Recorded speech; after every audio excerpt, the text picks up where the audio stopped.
Welcome to the Tech Egg. Don't get scrambled. Enjoy the video. You start by preparing the phone.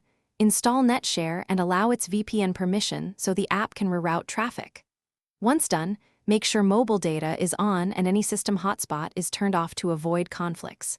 You also need to check your carrier policy because some networks limit or block tethering. This determines if extra workarounds are needed.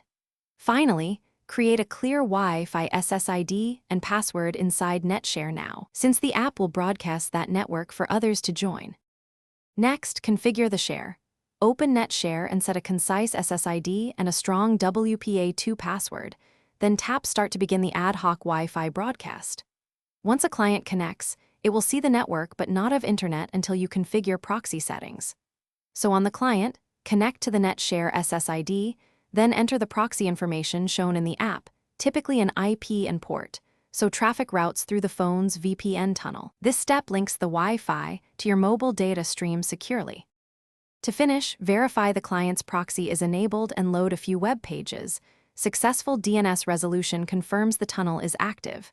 If the client cannot reach sites, stop and restart NetShare, toggle mobile data on the host, and reconnect the client Wi-Fi. These quick resets often clear VPN or routing hiccups.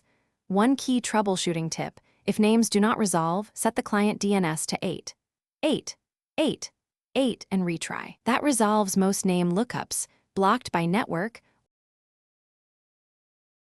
Thanks for watching. Consider subscribing if I helped unscramble your problems.